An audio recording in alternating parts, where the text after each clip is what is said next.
J'ai adoré le discours de Christiane Lambert au kick-off de l'Agri Startup Summit lundi soir. Elle a dit que les agriculteurs allaient devoir produire plus avec moins d'intrants, moins d'impact, moins de terre, mais plus de connaissances. Et ça tombe super bien parce que OKP4, ça veut dire Open Knowledge Platform for, et en l'occurrence c'est Open Knowledge Platform for Agriculture, est un écosystème qui va permettre de faire passer la donnée en connaissance et de permettre de diffuser la connaissance de manière plus large. Alors, une fois que j'ai dit ça, comment ça se passe ? Aujourd'hui, il faut savoir que l'agriculture française produit 5000 téraoctets de données par an, à peu près, et ça augmente tous les ans. Ça ne vous dit pas grand-chose.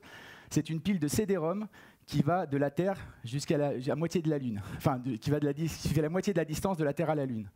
Et ça, c'est une seule année de production de data. Donc vous imaginez sur un historique de 10 années.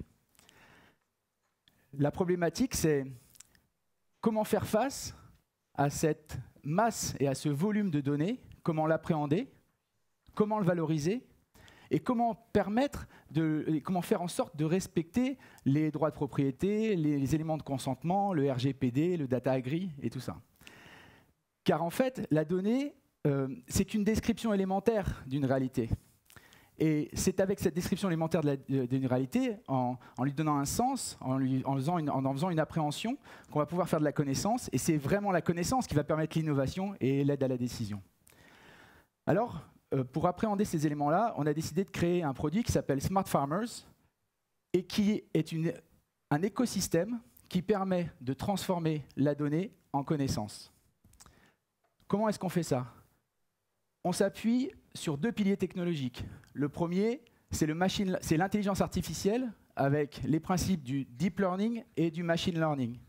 C'est-à-dire que c'est l'intelligence artificielle qui va permettre d'avoir une première appréhension de cette quantité massive de données et qui va permettre d'en tirer la substantifique moelle, la quintessence. Le deuxième pilier technologique sur lequel on va s'appuyer, c'est la blockchain. Parce que la blockchain, elle va permettre de gérer la traçabilité dans l'espace et dans le temps de la donnée. Et aussi, elle va permettre de gérer, de rendre la donnée auditable et consultable par des instances autorisées, et seulement des instances autorisées.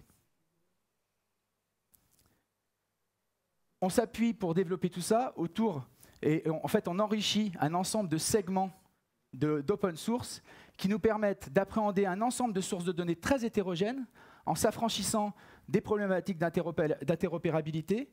Et les algorithmes de machine learning plus l'ensemble de ces segments open source nous permettent de sortir de la connaissance.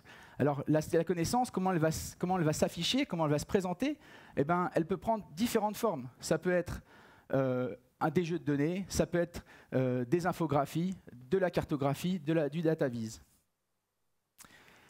Ce qui est vraiment passionnant, aujourd'hui au niveau du projet, on a créé la société, on est vraiment tout jeune, on est tout bébé, on a créé la société le 2 octobre et on a déjà levé 200 000 € pour nous permettre de lancer et de préparer le POC.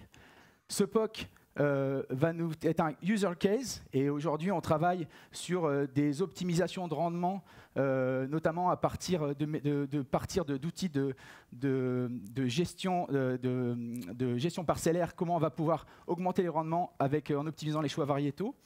Et ce qui est vraiment passionnant dans ce projet, c'est que tout d'abord c'est un projet profondément humaniste, qui a beaucoup de valeur et qui est mondial. Parfait. 4 minutes. Merci au KP4. On va passer aux questions du jury.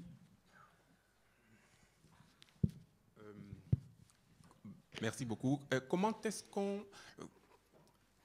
Quel type de données, par exemple, et quel utilisateur peut spécifiquement avoir? Parce que bon, là, pour l'instant, vous avez parlé de la donnée en général, mais donnez un exemple concret de service que vous pouvez offrir à quel type d'utilisateur? Alors aujourd'hui, on travaille sur un user case avec une plateforme de gestion parcellaire, une plateforme qui propose un service de gestion parcellaire aux agriculteurs. Donc, qui permettent aux agriculteurs d'avoir des calculs de rendement à l'hectare et des coûts de revient à l'hectare, avec les données que rentrent les agriculteurs sur cette plateforme. Et nous, en apportant tout un ensemble d'open data, de données publiques, de données météorologiques, et on essaye aussi de données pédoclimatiques, on va pouvoir permettre à cette plateforme d'apporter un service complémentaire aux agriculteurs et de leur permettre de choisir, par exemple, d'avoir des choix variétaux optimisés pour encore plus optimiser le rendement sur leurs parcelles.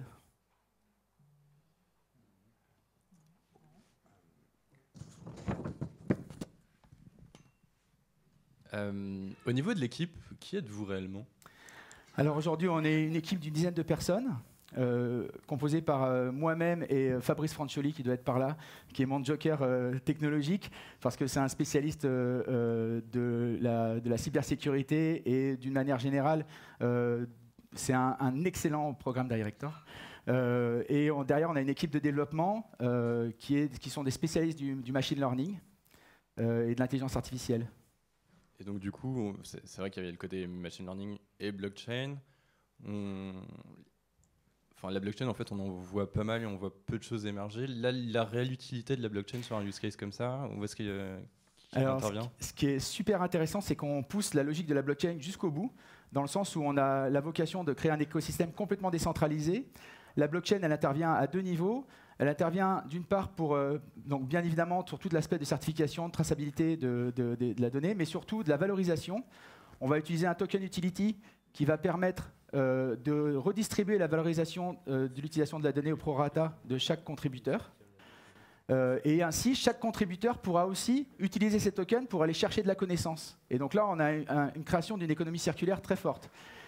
Et par ailleurs, on aura aussi une crypto-monnaie qui va permettre soit aux non-contributeurs, soit aux contributeurs d'acheter des tokens pour pouvoir participer à l'écosystème. Et donc ça permet vraiment de pousser la logique de la blockchain à son maximum.